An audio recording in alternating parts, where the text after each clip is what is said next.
This is the Detroit Sports Podcast Network.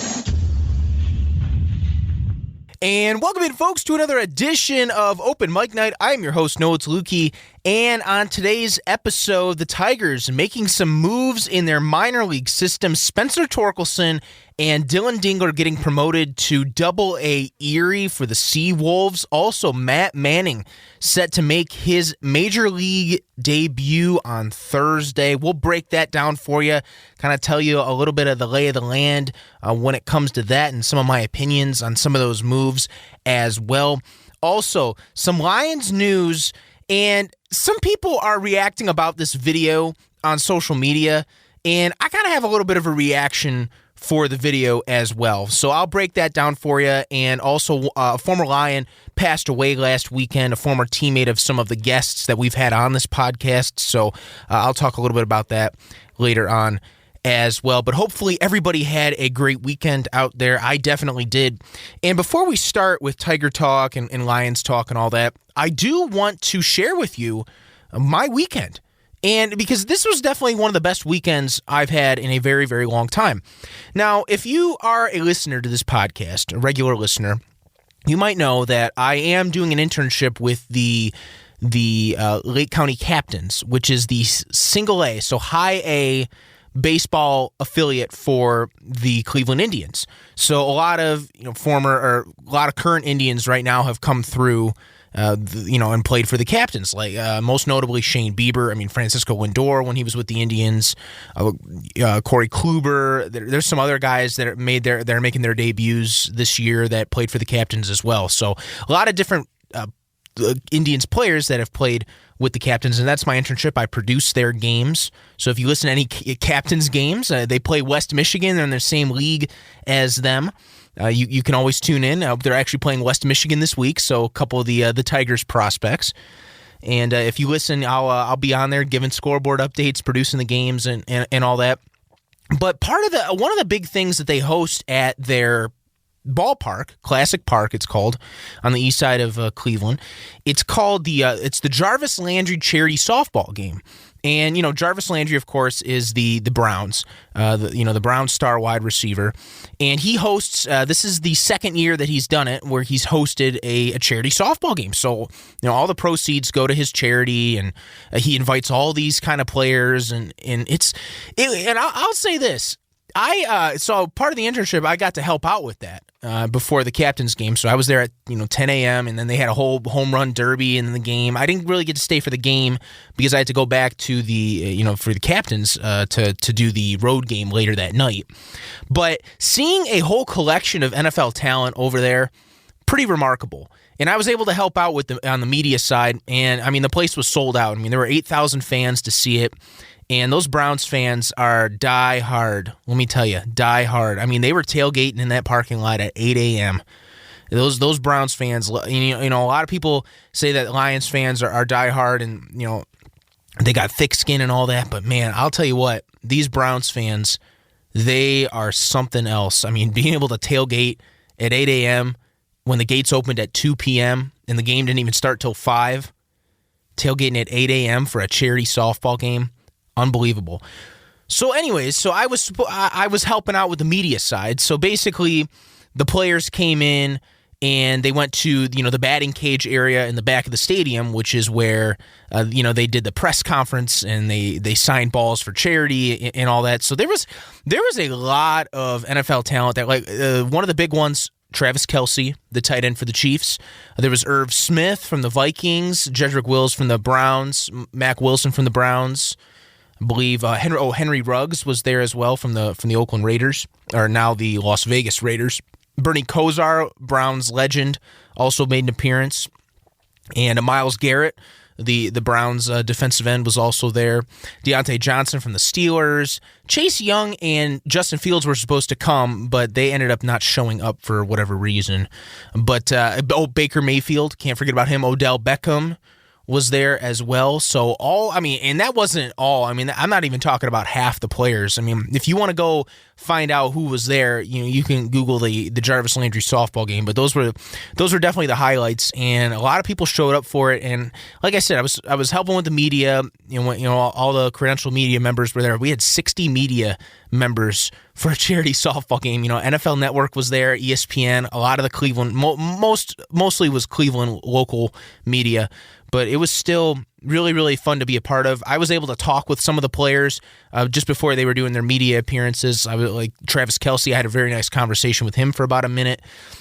Because he's from the Cleveland area, and he knew some people I knew from John Carroll and all that. And I also got to talk to Irv Smith and Jedrick Wills, former Alabama. They were Alabama teammates as well. So it was definitely very interesting and very well worth it, I would say, to be a part of the Jarvis Landry softball game and being able to, be in the presence of all those NFL players and a lot of NFL talent. I believe there were 4 first-team All-Pros that played in that game because Xavier Howard was also another one, and he was there as well, I believe. So, yeah, 4, at least on the original list, there was 4.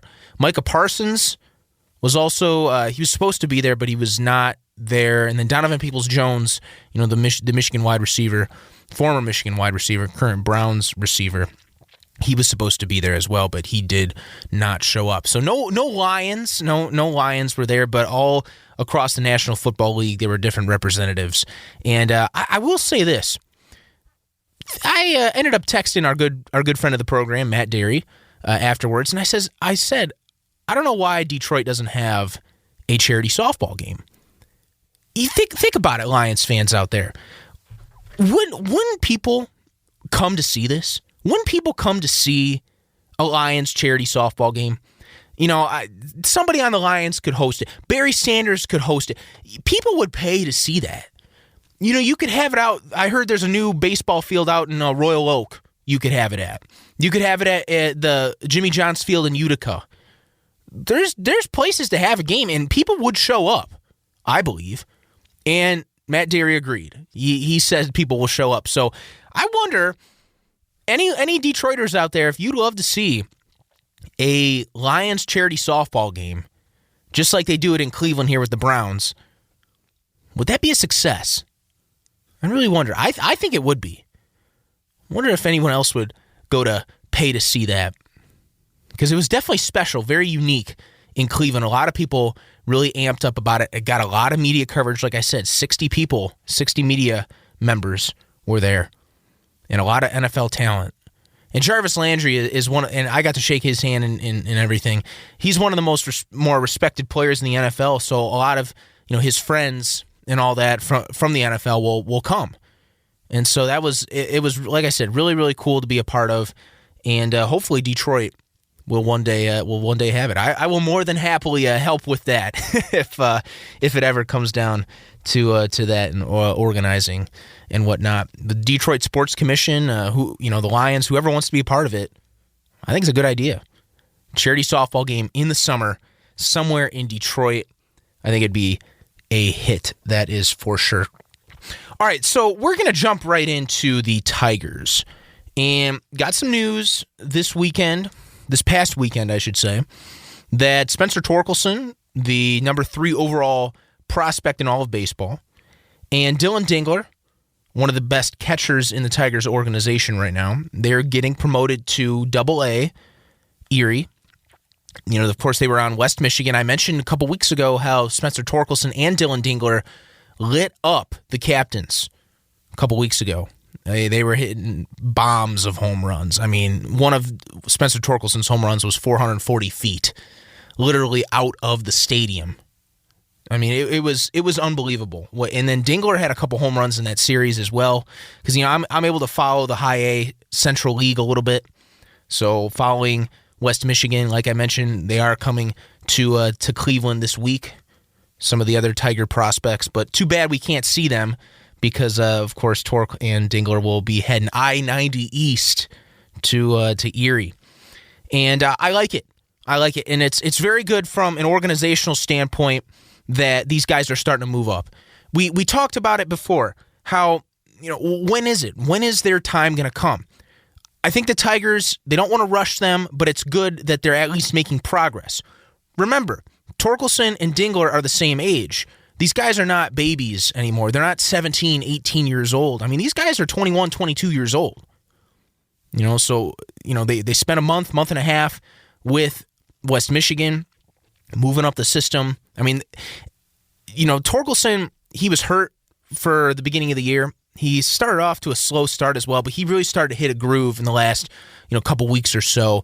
Dingler's been very consistent throughout the whole year as well.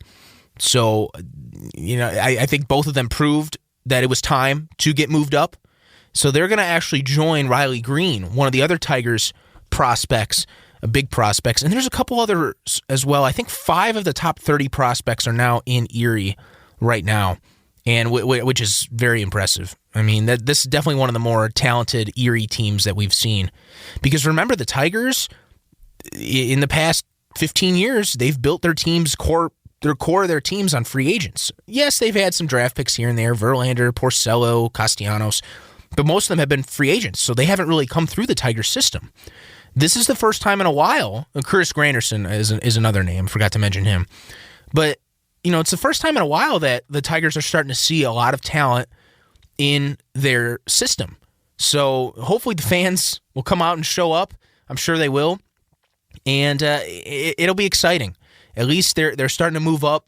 Love to see if they make their move up to Toledo at the end of the year.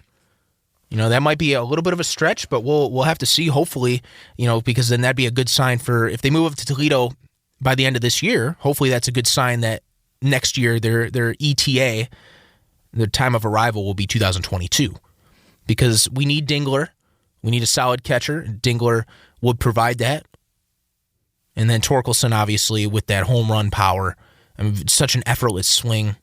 It's funny because the broadcasters on the captains that I work with, they were describing Torkelson and how it's a little bit similar to Vlad Guerrero Jr., but except their swings, Vlad Guerrero, it looks like he's just trying to pound the ball at every swing. He's just trying to swing as hard as he can. And Torkelson just makes it look very effortless, very easy, very smooth. And I'm hoping that can translate to the MLB one day. So hopefully 2022 we'll see both of them. But it's at least good that they're both getting promoted to Double-A Erie. Now, another guy that's in the system, he's the number 3 overall prospect with the Tigers currently right now, and a guy that I don't know why he didn't make his Major League debut earlier, Matt Manning. He is actually set to start on Thursday against the Angels. And the Tigers, they're in a bit of a scuffle right now since Spencer Turnbull was put on the IL. Also, Matt Boyd exited the game a couple days ago against the Royals with some left arm soreness or something like that. So it looks like he's hurt now. And Matt, they're kind of stuck for starters. I mean, they already have Mize and Skubal. By the way, Mize pitching very well as of now. And Mize, Skubal, and there's one more, but it's just not enough. So I think calling Matt Manning up right now makes perfect sense. Now, is he ready?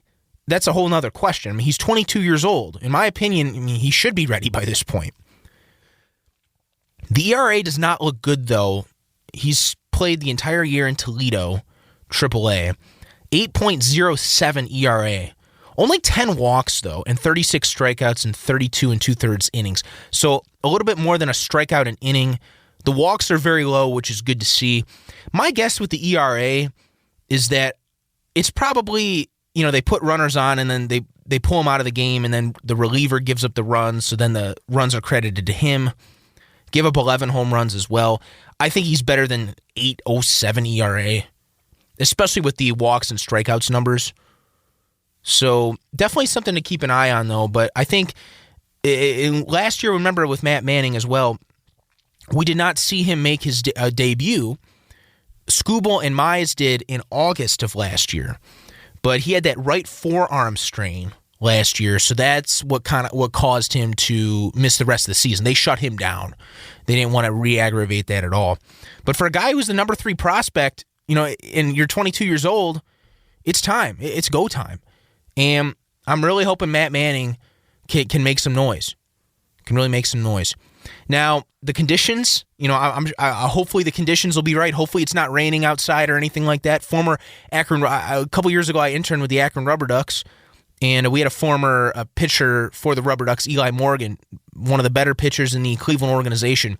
He just made his debut with the Indians a few weeks ago, and his numbers were not very good. I think he gave up like 7 or 8 runs or something. But the thing is that the mound was wet. It was raining all day. Not the most ideal, to start your career, I guess. So hopefully Matt Manning will have a little bit better conditions than what Eli Morgan had in his debut a few weeks ago. But I just really, and that's a potent LA lineup. Shohei Ohtani among others. Mike Trout's hurt right now, but at least Ohtani. So it's definitely going to be a big challenge on this Thursday for Matt Manning. But we'll have to see. I mean, I'm excited. At least he's making his debut. I'm really hoping he's ready. But like I said, he better be right now. Tigers really need him, and I think once Turnbull and Boyd get back, he could be a guy that could be a spot starter or be used in the pen. So we'll have to see what his role turns into after Turnbull and Boyd get healthy. But it's definitely going to be interesting to see what happens there, that is for sure. All right, so I want to move on to some Lions talk. We always make room for Lions every week. And I don't want to discuss minicamp. I don't want to get into that, yet. We'll get more into training camp and all that later on in July. We went to training camp, or we went into minicamp last week. I don't really need to discuss it more, in my opinion. But so the Lions, they have this video series. I think they call it Inside the Den, and they kind of do these 30-minute episodes. It's kind of like a Hard Knocks, I guess, but, obviously very team-friendly. They're not going to share anything that's embarrassing about the team or anything like that. This is, very team-friendly, very positive, all that. But it's interesting to watch. I've watched their series the last couple years, and, I personally, I've really enjoyed it. But this particular episode, I think it's the episode 3, and make sure to go on the Lions YouTube page to watch this NFL draft video that they put out. So this episode 3, basically a whole behind the scenes of the draft weekend process. So basically from Thursday to the Saturday of the draft in late April. And, I'm perusing on Facebook, social media and all that, and I see that people are really reacting to this video. And I had watched it before, and I thought it was interesting, but I'm like, well, what's the whole reaction for this? All of a sudden, I start seeing stuff about Martha Ford and how the headline of the video was that she was inquiring about the wide receiver position in the video on day 3. Basically, she's sitting there in the war room with Brad Holmes, and she basically says to Brad something about, like, when are we going to pick a receiver here? And Brad kind of outlines the plan a little bit to Martha of what they were going to do. And that kind of revolved around Amon-Ra St. Brown from USC. So I just found it funny, though, that Lions fans had to react to that. They thought, Martha Ford inquiring about the wide receiver. I think the only reason that it sparked a reaction was because a lot of people think Martha Ford doesn't know anything about football. They think that she's inept when it comes to this. Her whole family has been inept for 60 years about football, and all of a sudden she's asking a question about the wide receiver position. Guys, enough. We didn't have to turn this into a whole news story. It must have been a slow news day or something like that. I didn't think it made that much sense to talk about it. I mean, have there been a lot of questions about the Ford family and their knowledge of football? Of course there has. But, I mean, I think Martha Ford knows a little bit more about football than a lot of people think. Remember, just because she's a brand new owner, this was her first draft, that doesn't mean she's been in the draft. She's never been in the draft room. She's never been in football meetings. I mean, it's well documented that she's been in every one of those coaching meetings that she's had with her mother, even some with her father, William Clay Ford, when he owned the team. So it's not like she's coming in blind. I think she knows a little bit more about football than some people think.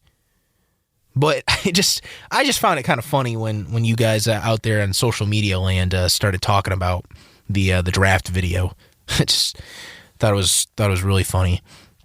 But I personally didn't mind. I thought it was a really cool video. And watching the behind the scenes stuff and the Zoom meetings with the scouts and the draft picks like Penei Sewell and some of the other low round picks. It was kind of interesting too because I noticed how Brad Holmes and Dan Campbell, it seems like their guy was there always.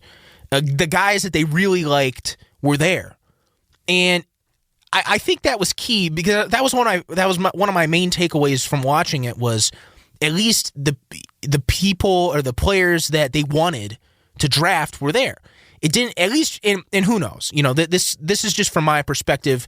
It could have completely, been different than what I've seen, but at least from my perspective and what they were talking about, obviously the big thing with Sewell, they wanted Sewell the whole way, basically, but they didn't think that they would get him. So they were planning out the different scenarios and all that. All of a sudden, Sewell falls to them at 7. They go crazy. Social media explodes with all their draft reactions of how Brad Holmes and everybody's chest bumping and hugging and fist bumping and all that. You could see John Dorsey and Chris Spielman in the background just not really, they're happy, but not really as amped as they were. That was kind of funny. John Dorsey was like, yeah, I've been there, done that. Brad Holmes actually had a comment about that. He said something about how, people are like, oh, well, act like you've been there before, but he's never been there before. Exactly. He's never been a GM. So, I've talked about that in other podcasts. I don't mind the reaction with that at all, but I thought it was fun, and Brett and Dan Campbell at the Grand Prix and all that exciting stuff. People in Detroit have to get excited for the Lions.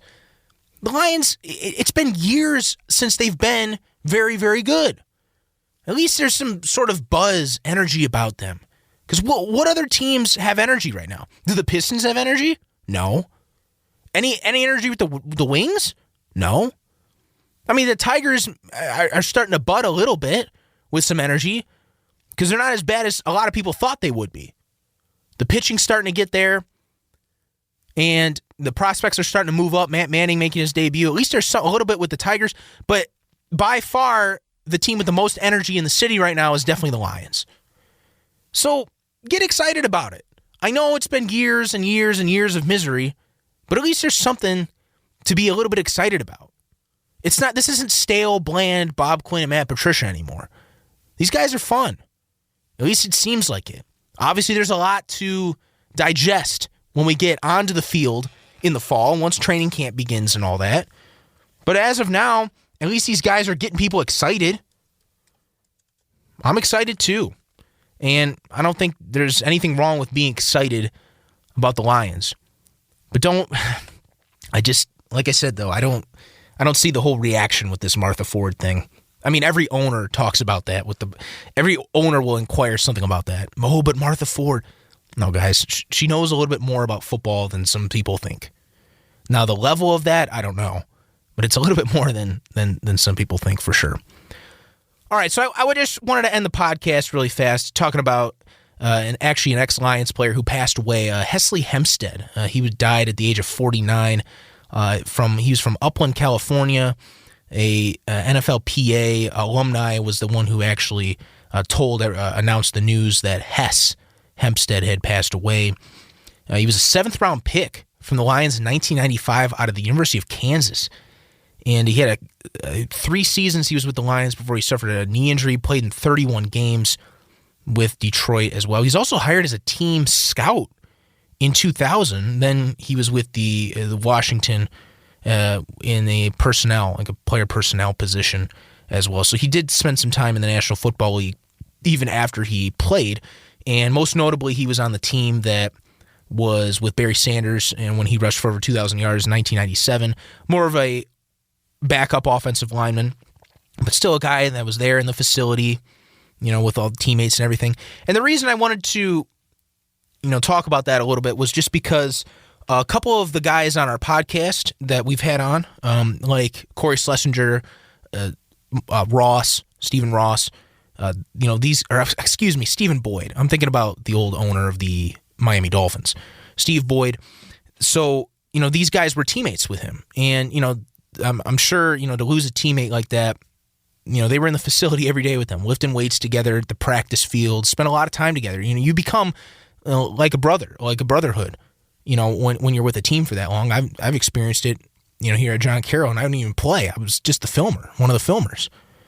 And, so losing a teammate like that, I'm sure is very tough for a lot of people, and especially a former teammate. I know it's been over 20 years, but definitely wanted to shout that out because we've had some of his teammates on this podcast before. So condolences go out to the Hempstead family and everyone that knew him and the Lions alumni and all that. Lomas Brown also very active there as well.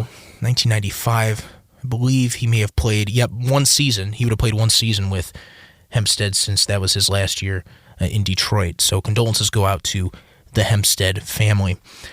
All right, folks, that is it for this week's edition of Open Mic Night. Make sure to check out all the other awesome content on the Detroit Sports Podcast Network. There's the Doc and Jock podcast, the Wrestling Podcast, Michigan Podcast, a lot of Michigan news with them as well.